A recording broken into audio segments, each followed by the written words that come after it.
Hello gainers, I'm Ralphie and welcome to my channel called Fitter Philosophy, in which I discuss practical experience-based Stoic stuff.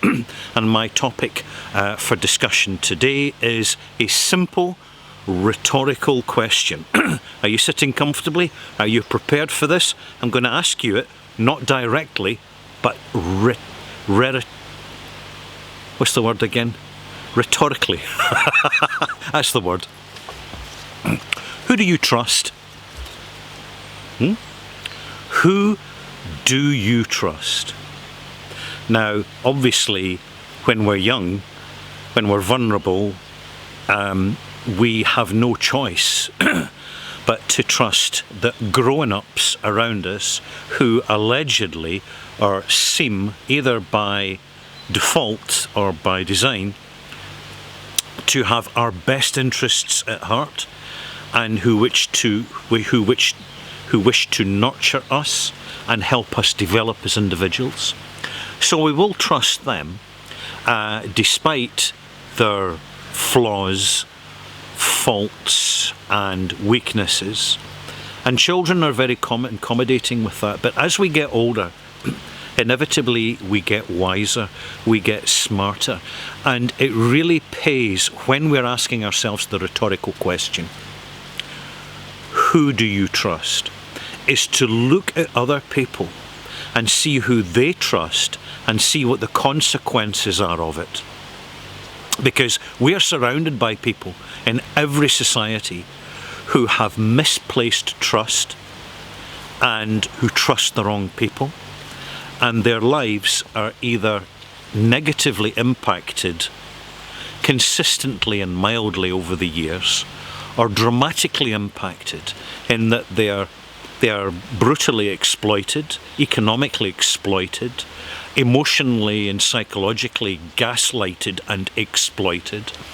And it's very easy to kind of home in on the worst examples of misplaced trust, but often the reality is somewhere in the middle, and we have to examine this closely because we have to be careful who we trust.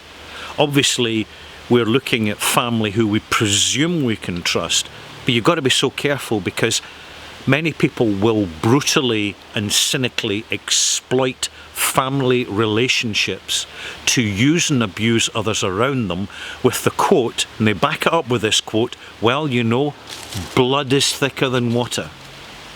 Yes, it can be. Unfortunately, family can be your worst enemies. They can be the serious threat to your well-being and to your future. We have to be very careful. When we start to isolate and identify who we trust, we need to invest in our relationships with those we trust or what we trust. So it's not just individuals, but it can be sources of news, sources of knowledge, sources of information. It can be clubs, societies, groups of mutual beneficial supportive people in all walks of life. And we need to start distancing ourselves consciously from those who we cannot trust. And it is not something that we can do overnight. It happens by degrees and by implementation of small decisions over time. But when you look back in retrospect, it's amazing how much you can see that your own personal life, whatever its circumstances, has dramatically improved because you're connecting more with the people you can trust by choice and less with the people that you can't trust by design, by circumstance. Of course, the person that we really need to cultivate a relationship in terms of building bridges of trustworthiness is naturally ourselves. We have to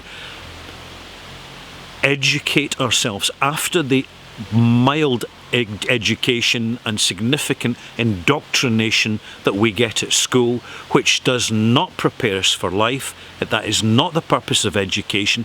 The purpose of education is to create useful economic units for the state. And that's the fact of it. But when we have the resources and develop the resources to build trust in ourselves, to know our strengths and develop them, understand our weaknesses and undermine our weaknesses, once we do that, it's a journey, it's part of the journey in life. And it means that as we get older, we genuinely get wiser and we get richer, not necessarily in money, although that's certainly the case, because we're avoiding debt and over leverage and frittering our money on people who we allegedly should be able to trust, who are squandering our money for us. Money's hugely important. Money buys you. What does money buy you? Does it buy you food? Yeah. Shelter? Absolutely. What else does it buy you? It buys you heating in your home. It buys you health, because you can invest in your health, because you're not being stressed out. It buys you freedom, one of the most valuable things that money can buy. It means you can retire early. You can have your wealth, your health and time all together, and even an extra 5, even an extra 10 years will make a huge difference in the productivity and the quality of your life. Why? Because early on you have imposed you've understood the mechanism of who do you trust. And when we trust ourselves, when we know ourselves to trust ourselves, it's the best trust relationship we can possibly develop, because it really does. It buys us quality of life. It buys us positivity in this journey. And to understand this, we only have to look around us closely and forensically at the people around us and see how badly it goes for them, or how well it goes for them. I'm Ralphie, thank you for watching. We'll see you soon. Bye-bye.